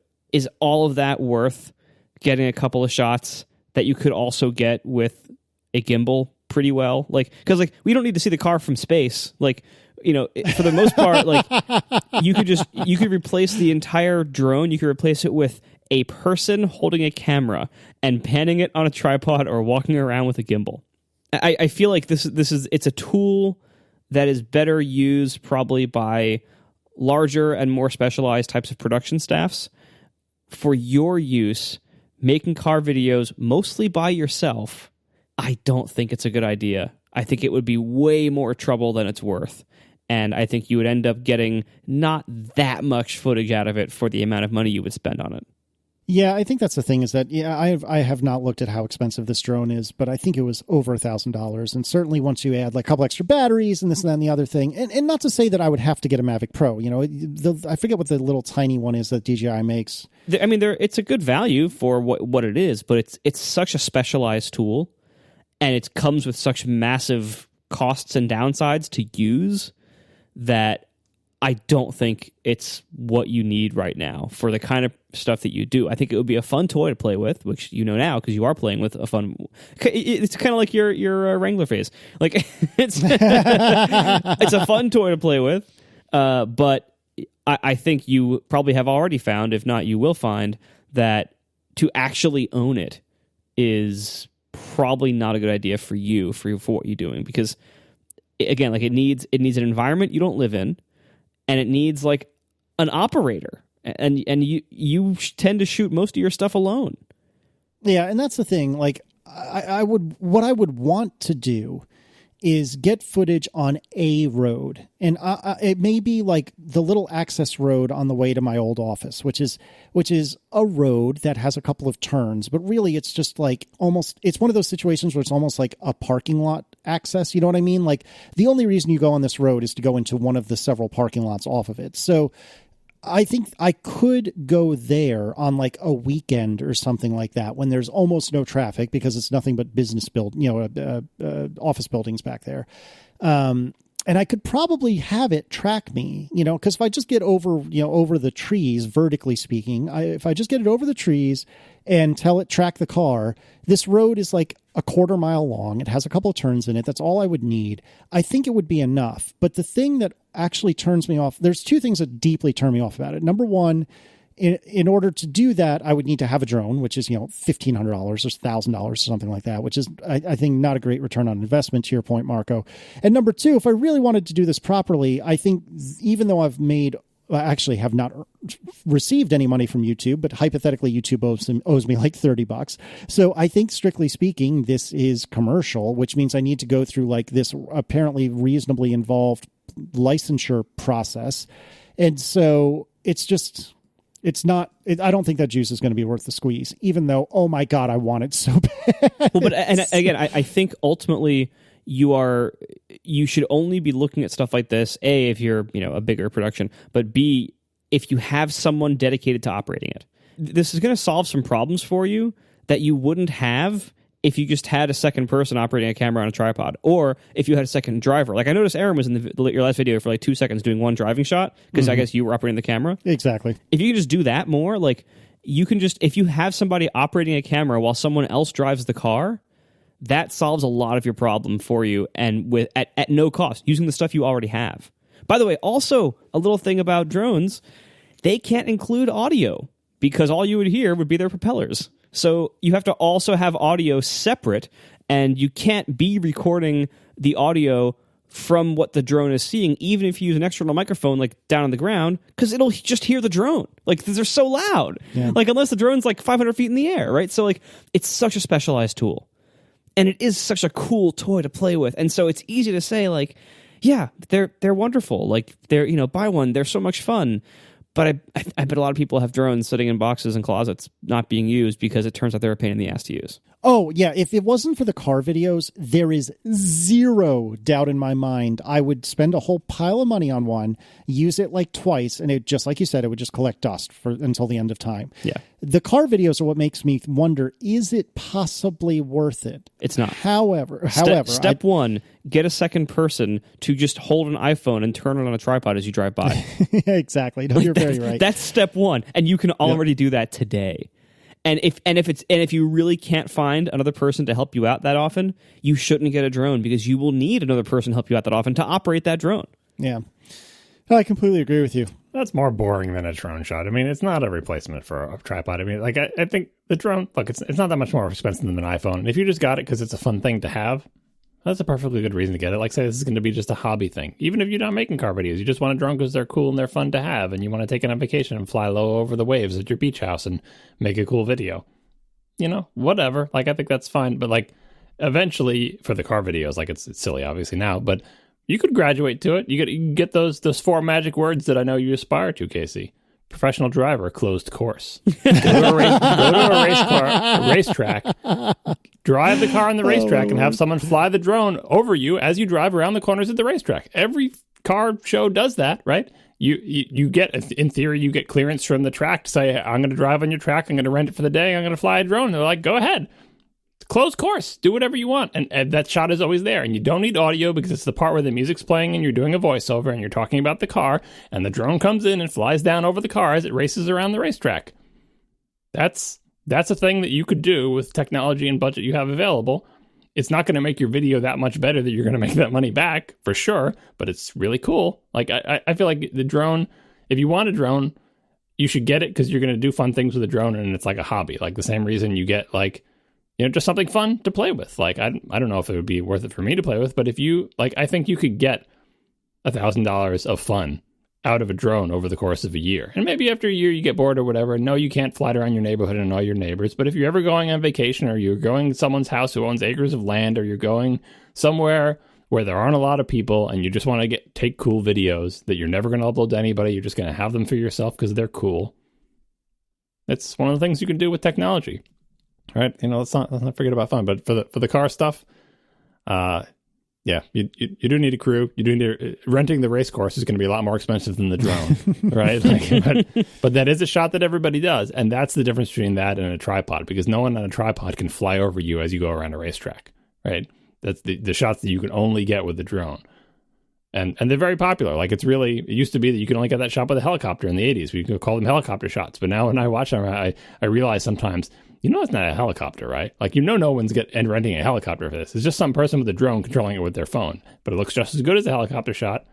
So, I don't know. I always find it fascinating that you can get those shots. And people who just take the thing, like we see some friends on Instagram do this. They take it on vacation, they take it to the beach, they go up over the hills, they skim down along the beach, they go over the water. They look awesome. Like, there's no point to it other than, hey, look at this awesome video. And then eventually, it crashes into the waves and you lose your $1,000 thing in the water and you feel sad. But I feel like it's part of the experience. It's like remote control airplanes. People don't buy remote control airplanes because they think they're going to help them make better car video. They're just because they're a fun thing to fly, and they cost a lot, and they're much harder to deal with and control than a drone. And eventually they crash and all your money is gone. That's all part of the experience. So yeah, get it if this is going to be a hobby for you, as like a fun thing to play with on a hobby.